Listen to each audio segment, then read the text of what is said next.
اس ملک میں ایک عورت کی کیا اہمیت تھی، اگر آپ اس کا جائزہ لیں تو آپ کو پتا چلے گا۔ میرے پیارے آقا کے پیارے دیوانوں، حقیقت میں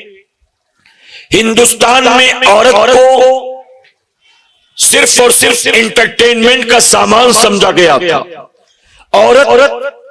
نفسانی خواہشات کو پورا کرنے کا ذریعہ تھی، عورت گھر کے کام کاج کرنے کا صرف ایک ذریعہ تھی، عورت مردوں کے من اور دل بہلانے کا محض ایک ذریعہ تھی۔ عورت کی ہمارے ملک میں اپنی کوئی اہمیت نہیں تھی، کوئی قدر و قیمت نہیں تھی، یہاں تک کہ کتابوں میں آتا ہے، جو آپ نے بھی پڑھا اور سنا ہوگا، اگر کوئی لڑکی بیاہ کر اپنے سسرال آتی، مولا ہم گناہگاروں کو، ہمارے والدین کو، ہماری قیامت تک آنے والی تمام نسلوں کو اپنے محبوب صلی اللہ علیہ وسلم کی میلاد پاک منانے والوں میں شامل فرما، اور موت آنے سے پہلے ہم غریبوں، ناتواں، کمزوروں کو ایک مرتبہ اپنے محبوب کی میلاد مکے اور مدینے میں نصیب فرما۔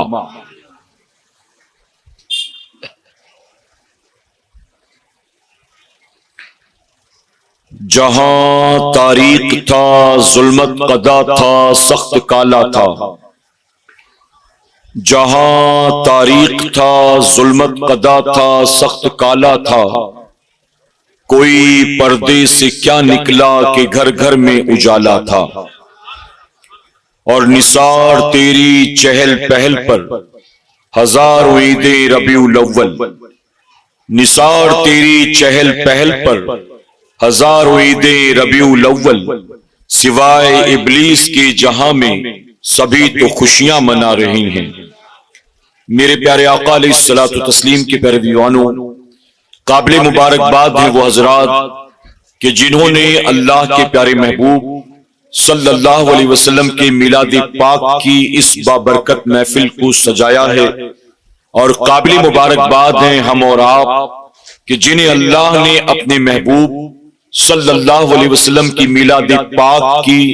اس بابرکت محفل میں آنے کی توفیق عطا فرمایا۔ اللہ رب العزت محفل کے سجانے والوں کا سجانا اور ہمارا اور آپ کا یہاں آنا قبول فرمائے۔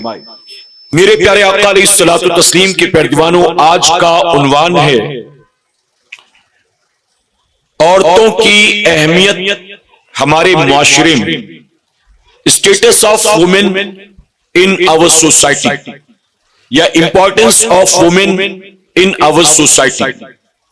میرے پیارے آقا علیہ الصلوۃ والتسلیم کے پیارے دیوانوں، ہمارے معاشرے میں عورتوں کی کیا اہمیت ہے،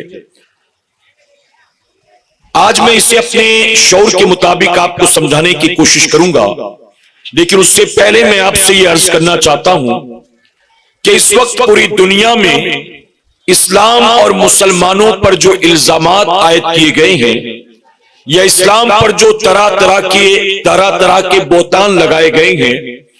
اس میں تمام الزامات میں ایک سب سے بڑا الزام یہ بھی ہے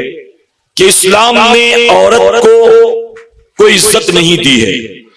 بلکہ اسلام کو گھر کی لونڈی بنا کر رکھ دیا گیا ہے، اسلام نے عورت کو گھر کی باندی بنا کر رکھ دیا گیا ہے،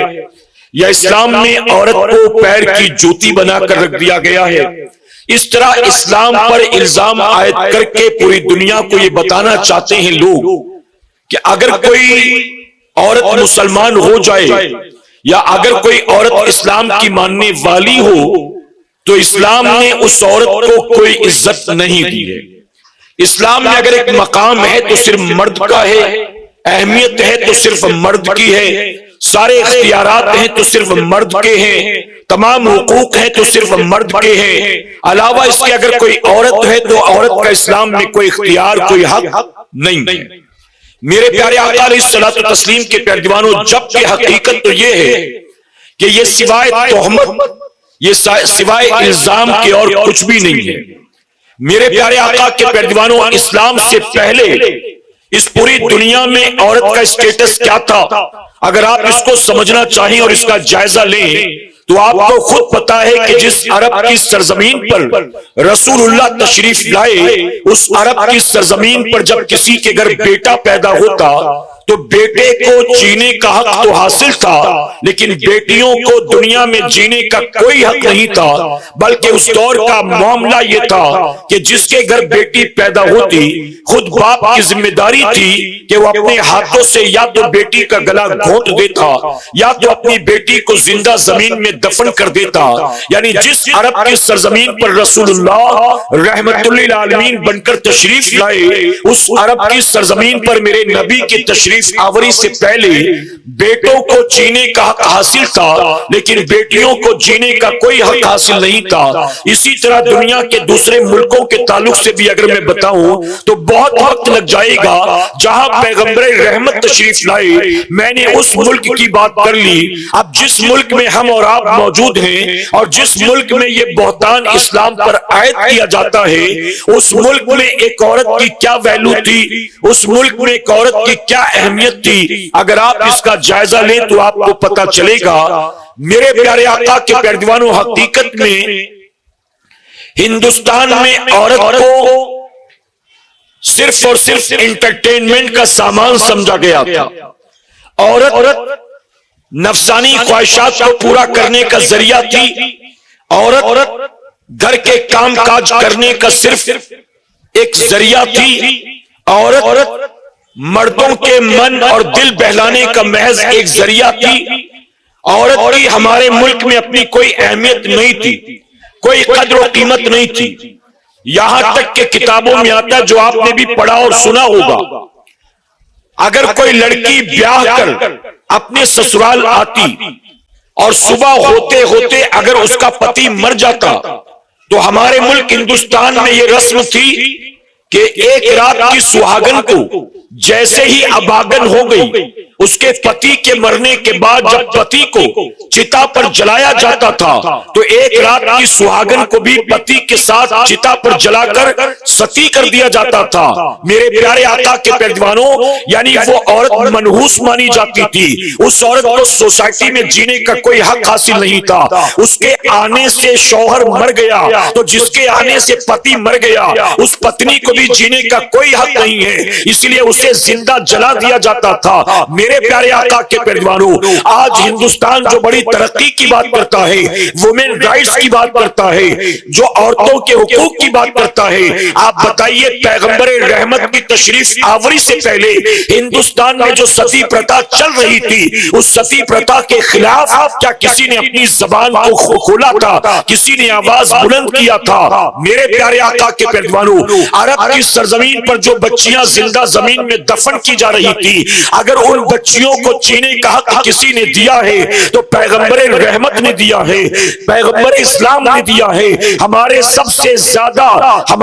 سے زیادہ خوبصورت دین اسلام نے بچیوں کو جینے کا حق دیا، اور ہندوستان کی سرزمین پر بھی اگر ستی پرتا کے خلاف کسی نے اپنی زبان کو کھولا اور آواز کو بلند کیا ہے تو یہ رسول اللہ کے اخلاق کو دیکھ کر، رسول اللہ کی سیرت کو دیکھ کر، اور رسول اللہ عرب کی سرزمین پر جو انقلاب لے کر آئے تھے، اسی انقلاب کی بنیاد ہندوستان کی سرزمین پر بھی ایک رات کی سہاگن کو اباگن بننے کے بعد اگر کسی نے جینے کا حق دیا ہے تو پیغمبر اسلام نے اسے جینے کا حق دیا ہے۔ میرے پیارے آقا علیہ الصلوۃ والتسلیم کے پیروانوں، لوگ کہتے ہیں کہ اسلام میں عورت کو کوئی حق نہیں ہے۔ اب میں آپ کو بتاتا ہوں، ایک عورت کا مرد کے ساتھ جو رشتہ ہوتا ہے، اس رشتے میں سب سے عظیم رشتہ ہے ماں کا۔ بتائیے ہے نا، ایک مرد عورت کا جو رشتہ ہوتا ہے، اس رشتے میں سب سے بڑا ایک عورت کا جو حق ہے وہ ہے ماں کا۔ یہ رشتہ ماں کا ہوتا ہے، اس کے بعد رشتہ بیوی کا، اس کے بعد رشتہ بیٹی کا، اس کے بعد رشتہ بہن کا، اس کے علاوہ نانی بھی ہے، دادی بھی ہے، پھوپھی بھی ہے، خالہ بھی ہے، بھانجی بھی ہے،